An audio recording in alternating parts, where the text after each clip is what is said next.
lies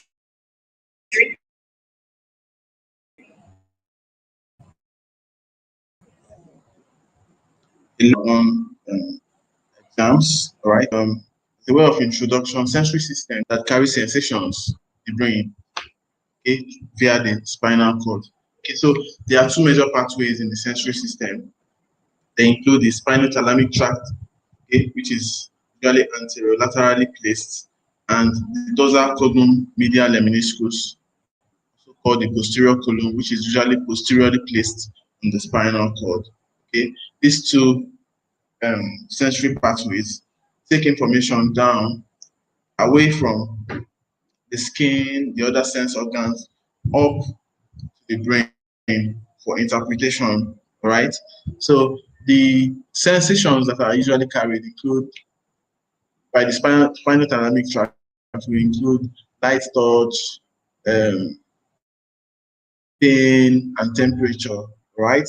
Then things like pressure, joint position sense, medial lemniscus. Okay, so sensation, you say posterior column carries the light touch, position, and vibration, enters the spinal cord, and remains on the same side until the fibers reach the medulla oblongata, where they cross to the opposite side.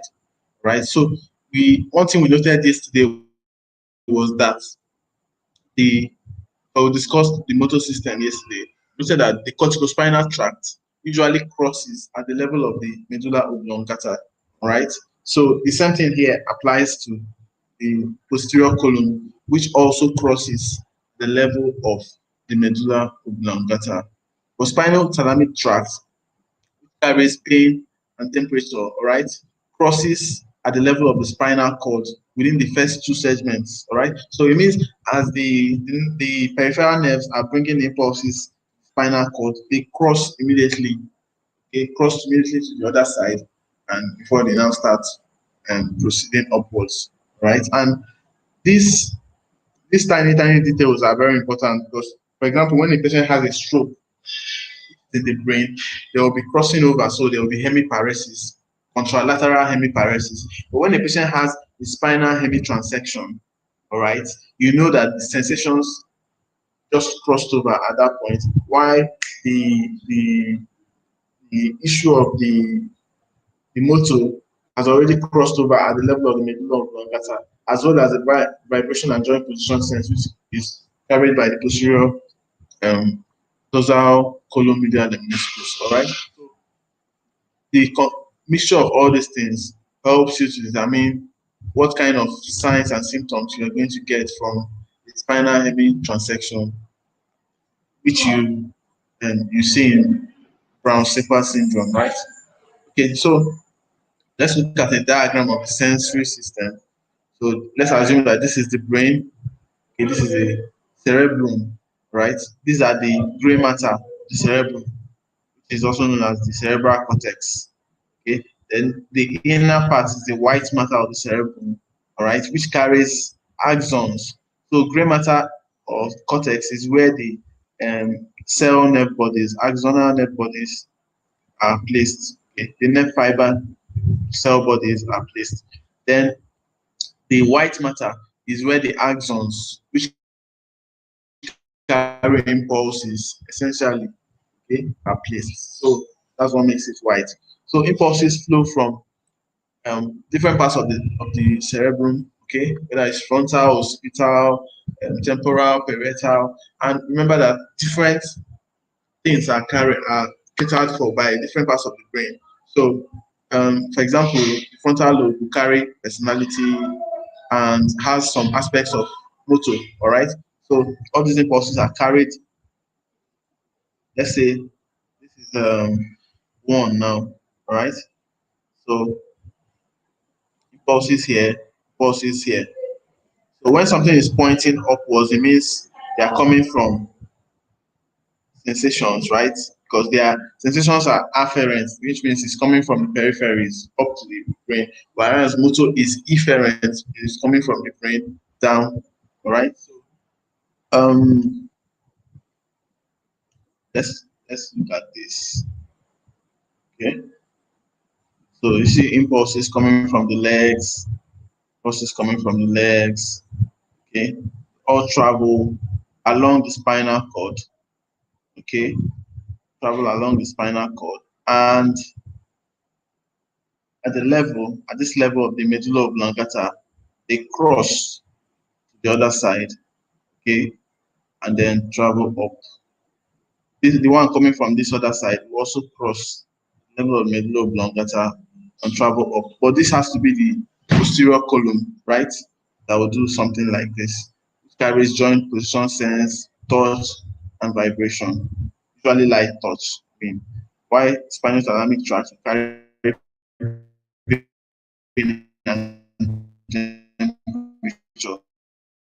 spinal thalamic tract will cross immediately.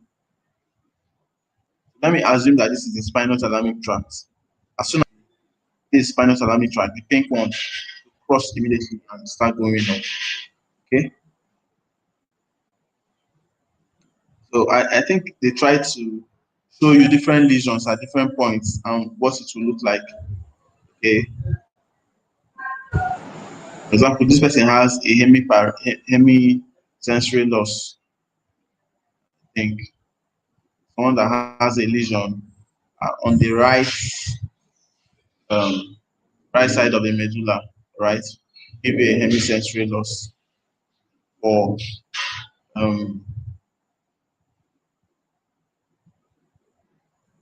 hemisensory loss for the dorsal column, right? Because the dorsal column has already crossed from the other side. Hemisensory loss for the dorsal column fibers, which is vibration, joint position sense, and light touch. And same side lesion, same side sensory loss for the spinal thalamic tract. Okay. Before we talk about the blood circulation, we've not gotten to that. Let's complete the sensory system.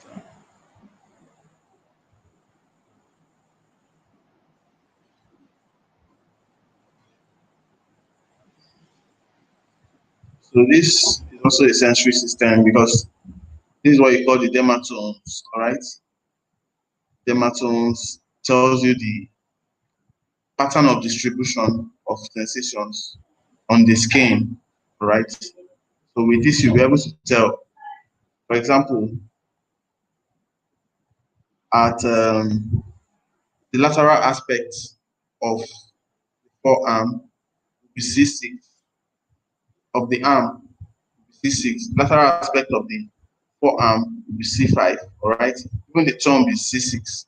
Then C7 is the middle finger, all right? C8 is both fourth finger and the little finger, okay? Then T1 is this arm, the medial aspect of the arm together with the axilla, all right?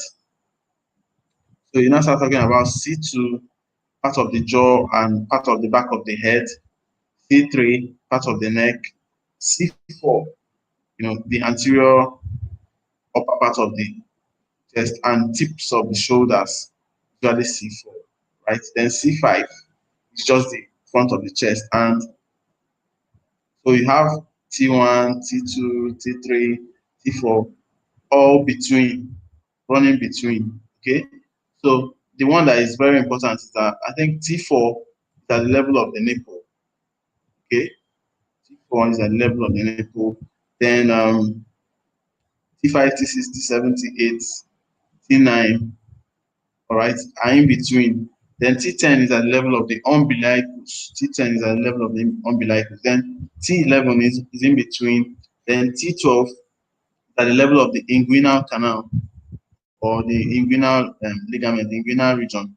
You can see it, right? Then L1 is when you put your hands in your pockets, okay? That region that you're touching is actually L1, okay? Then the penis or vulva, okay, is S2, S3, and also the perineal region, all right?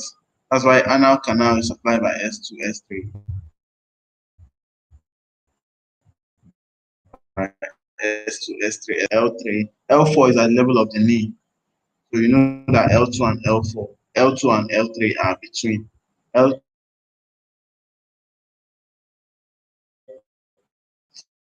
is at the level of the knee, at the level of the knee up to the medial malleolus, right? Then S1 takes the lateral malleolus. Then L5 is anterior dorsum of the foot together with the big toe, right? So means when you're testing for sensations, you will know some of these bony prominences that you're going to check and what they mean, right? For example, if you're checking the little finger, the thumb, right? You know that you're checking for C6. You're checking the middle finger, you know you're checking for C7. So 6, 7, and 8. All right. Go to if you're checking the nipple, you know you're checking for T4. You're checking the umbilicus, you know you're checking for T10. Right? You're checking the inguinal region, you know you're checking for T12. Okay, then the knee, you know you're checking for L4. The big toe, you know you're checking for L5. All right. Then the medial malleolus is also L4, just like the knee. Okay. Then big toe is L5. Then lateral malleolus is S1, together with the heel S1. All right. So that's the dermatomal distribution. So let's talk about some of the lesions that are associated with sensory deficit. So a lesion in the brainstem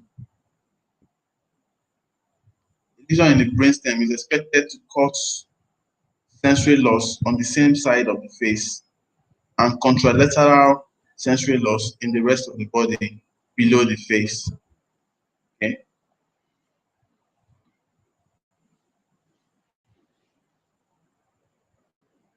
If the lesion is in the thalamus, sensory loss occurs on the same side of the face as on the rest of the body. Okay, that's lesion 2. Then lesion 3 is something you call the Bronchique Syndrome, which is hemisection of the spinal cord. And usually due to trauma. Okay, Bronchique Syndrome. So in which case you will have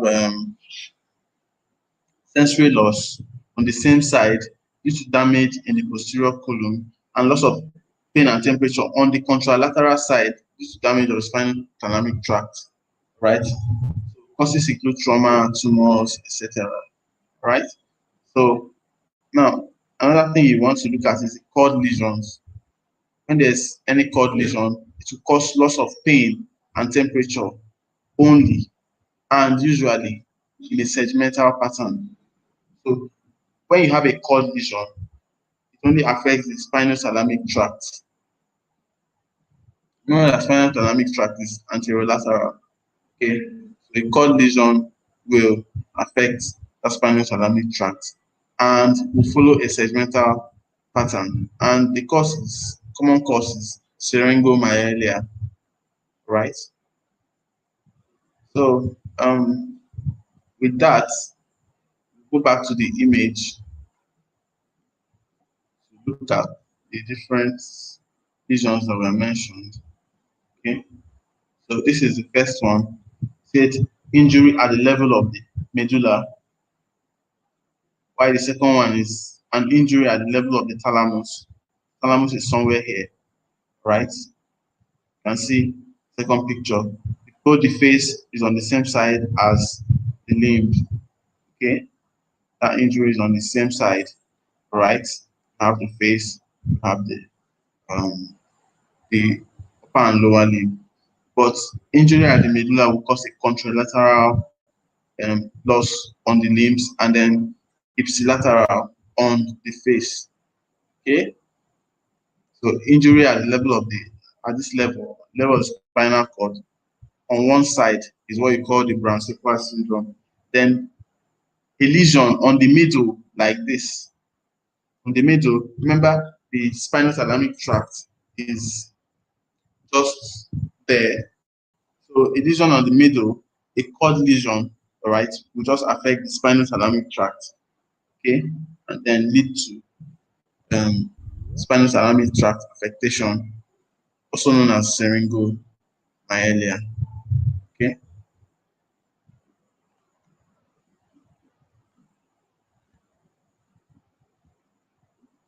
So let's look at this corticospinal tract. Discuss this today. But for comparison, let's also note that under the motto, we have to differentiate, though we discussed that yesterday, you have to differentiate between the upper motor neuron and lower motor neuron lesion, right?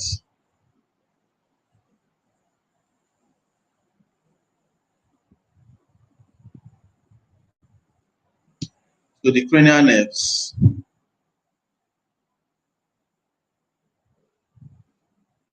When you're talking about sensations, you cannot talk about sensation without mentioning cranial nerves that are related to sensation. All right. One here is optic nerve, cranial nerve 2, olfactory nerve is cranial nerve 1, then nerve 3, oculomotor nerve, nerve 4, trochlear, nerve 5, trigeminal, nerve 6, abducens, right? Nerve 7, facial nerve, nerve 8, vestibulocochlear nerve, nerve 9, which is the glossopharyngeal nerve, nerve 10, which is the vagus nerve, nerve 11, accessory nerve, and nerve 12, the hypoglossal nerve. So all these nerves, you want to know where they are coming from and what they cater to. Now, I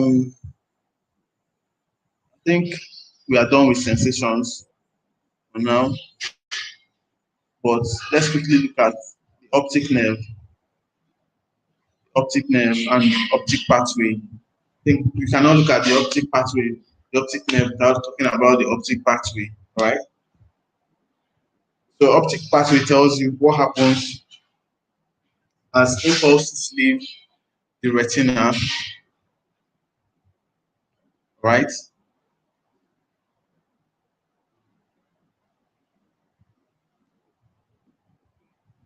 I think I may want to end this this streaming right here and start another one, specifically for the optic pathway.